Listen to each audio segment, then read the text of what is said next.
Hey everybody, and welcome back to FSi DFS. I'm McKinley412. Today we're looking at the early slate for Saturday. Might have notes in there for the main slate down in the comments later on in the day. Not too sure. Beautiful weather-wise here today where I'm at, so hoping to be outside with the family and just enjoying the Mother's Day weekend. So hopefully you guys can do the same.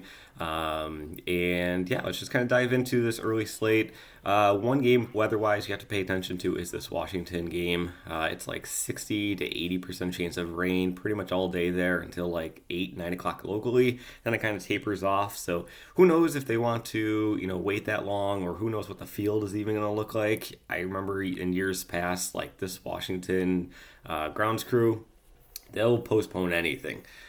So definitely pay attention to that. It is a little bit of a concern.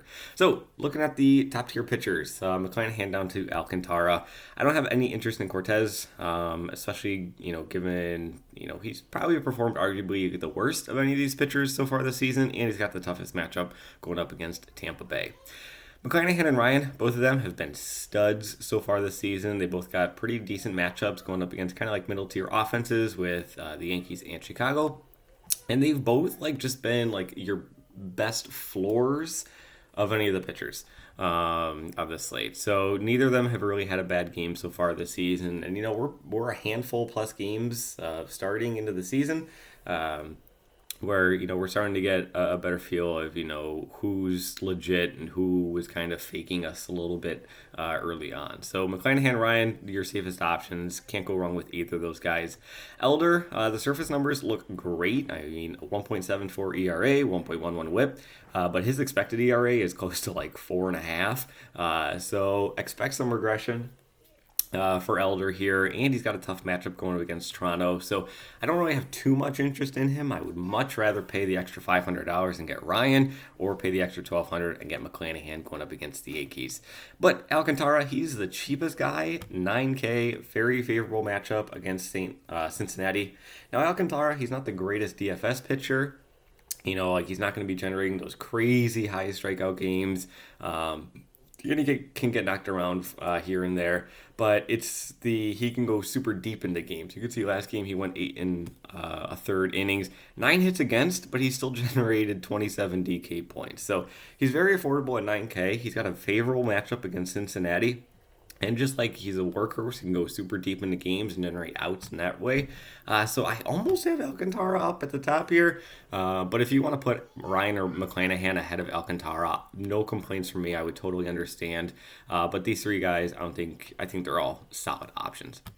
In the mid tier, it's going to be Miller, and that's going to be a big gap. And that's going to be guys like Sale and Gray and Berrios. So Miller, he's got probably the best matchup going up against Detroit, 8.1K. Bryce Miller, I mean, only 2 starts so far, but those 2 starts have been dominant. I could see him being extremely popular, lots of ownership on this guy, and for good reason. He was a higher prospect, and like I said, he's just done phenomenal in his first 2 starts. Can it continue? We'll see. We're only this far into the book that's this long. So Miller, love him. He's number 1, and then it's kind of a big gap. Chris Sale, I do have ranked right behind him. Sale's kind of figuring it out. Question mark.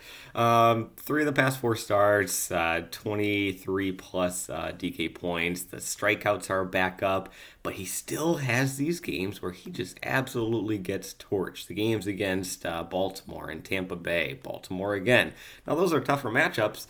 And he's going up against St. Louis, who's been an extreme disappointment so far this season.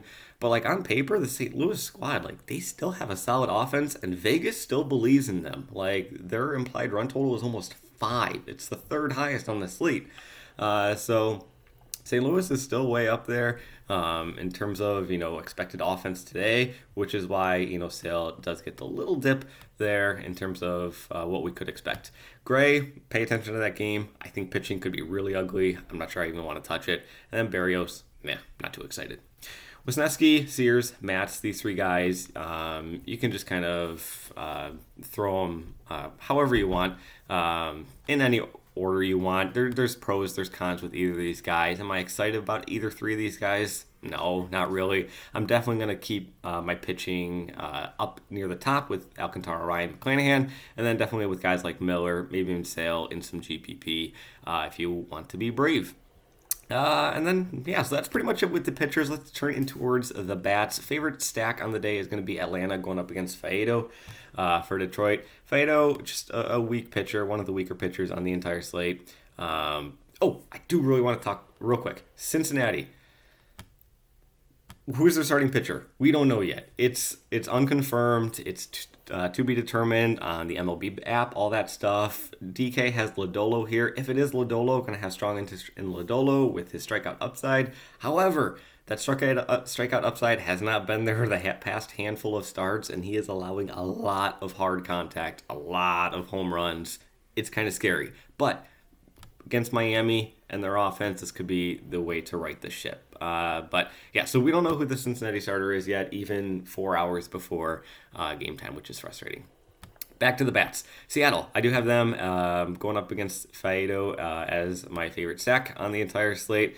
Faedo is just a weak pitcher. He allows, I think behind Lucchesi, he allows the highest hard contact rate on the entire slate, and he allows a lot of fly balls. Put those two together, home runs, and he can't strike anybody out.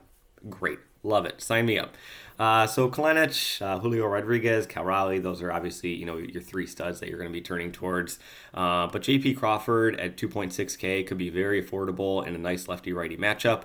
He could bring you some savings in your lineup if you're looking for some savings. After Seattle, I do have Boston ranked, and then Texas right behind them, or if you want to put Texas ahead of Boston, no complaints about that. Let's go look at the Boston lineup. Pretty affordable, all things considered. I mean, you got your big three, but then after that, it's pretty cheap. I mean, Duran did get priced up finally at 4K, but still, I mean, that's pretty affordable. Nothing wrong with that. Ref Snyder, 2.9K. Boston has the highest implied run total on this slate. I'm just going to say that right now. Boston has the highest implied run total on the slate. Ref Snyder could be leading off. He's sub 3K. Is he a great hitter? No. Has he struggled this season? Absolutely. But still, put those things that I mentioned earlier, highest implied run total on the slate, sub 3K, leadoff hitter. Regardless of how well he hits or not, you got to have some interest in that with a guy who's probably going to get close to 5 at-bats, if not 5 at-bats in this game. So Boston, another affordable option with Ref Snyder, but then, up top, Devers, Yoshida, Verdugo, can't go wrong. Justin Turner, 3.5K at first base. That could be another great value point per dollar play that you could be turning towards. And then on the Texas side of things, Semien, going to have a lot of interest in Semien for sure. Jonah Heim, I love Heim. Maybe it's the Buffalo connection. We'll see. But I love Jonah Heim at 4.2K. He's been hitting the ball very well. And yeah, going up against Sears. Sears can allow quite a bit of fly balls. So we're going to have some interest in that there. But Texas, Boston, Seattle, I think those are your big three that you're going to want to be turning towards. In terms of GPP, St. Louis going up against Chris Sale. Mentioned how Chris Sale seems to have gotten it together, but he still has those blow-up games here and there. And, Vegas does believe that St. Louis can still, knock the ball around here today, given their struggles over the past, whole season. They still have an implied run total of close to 5. So I do think that St. Louis could be a nice GPP darling for you today. And then Toronto going up against Elder for Atlanta. I mentioned Elder. He's had a great surface numbers, like a sub 2 ERA, all that kind of stuff. But when you look deeper, his expected ERA is closer to 4.5. He's gotten some serious BABIP luck as well. So I do think Toronto could be another GPP play if you want to go there. But this is kind of where the things are shaking out. Again, if you want to put McClanahan and Ryan ahead of Alcantara, totally would get it. But I think it's those three, and then Miller, and then just kind of like everybody else on this slate. So as always, good luck in your contests. I really do appreciate you guys watching this. You're not going to have any issues with salary like McClanahan, Ryan. You're still looking at 4K remaining if you have these two cheap guys. Perfect. Great.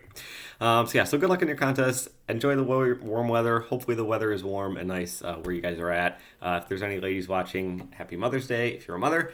We'll see you back here on Monday. No videos on Sundays from us. We just need a day of rest. So we'll see you on Monday.